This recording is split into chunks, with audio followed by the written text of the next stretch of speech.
আসসালামু আলাইকুম এভরিওয়ান, সবাই কেমন আছেন? আজ সাবিহার বিয়ে, গায়ে হলুদের ভিডিওটা তো আপনাদের সাথে শেয়ার করেছি, এবারে বিয়ের ভিডিওটাও আপনাদের সাথে শেয়ার করব। বিয়ের দিন সাবিহাকে যেমন করে সাজালাম সেটাই আপনাদের সাথে একটু শেয়ার করছি। আর এই হেয়ার স্টাইলটা হচ্ছে আমার বিউটি পার্লারের সিগনেচার হেয়ার স্টাইল হয়ে দাঁড়িয়েছে।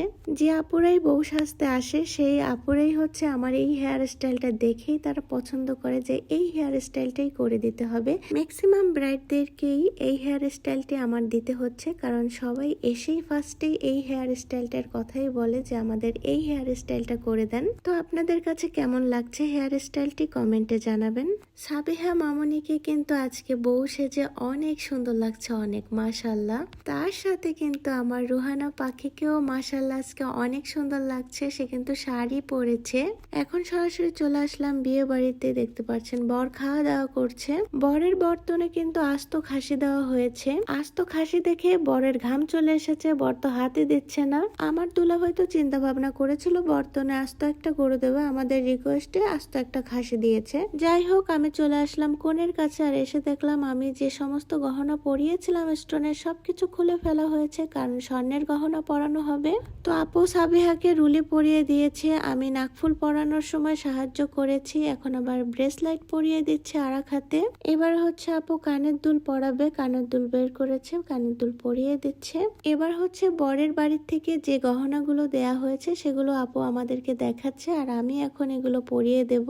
আমি সব গহনা পরিয়ে দিয়েছি, টিকলিটা পরাতে পারিনি, কারণ হচ্ছে হেয়ার স্টাইলটা নষ্ট হয়ে যাবে, এই কারণে সিথির এক সাইডে ঝাপটার মতো করে পরিয়ে দিয়েছি। এখন হচ্ছে কন্যাদান করছে, এটাকে মনে হয় কন্যাদানই বলে নাকি আমি সঠিক জানি না। যাই হোক, কনেকে বরের হাতে দিয়ে অনেক কথা বলা হচ্ছিল এখানে, সেই ভিডিওটাই তুলে ধরলাম আপনাদের সামনে। সাজুগুজু ভিডিও সবকিছু মিলিয়েই অনেক সময় পার হয়ে গিয়েছে, বিকাল 5টা বেজে গিয়েছিল। তো আমরা খাওয়া দাওয়া করে নিলাম। খাওয়া দাওয়া করার পরপরই হচ্ছে কনে বিদায়ের পালা। এই মুহূর্তটা না অনেক কষ্টের হয়, বিদায় মানেই হচ্ছে কষ্ট।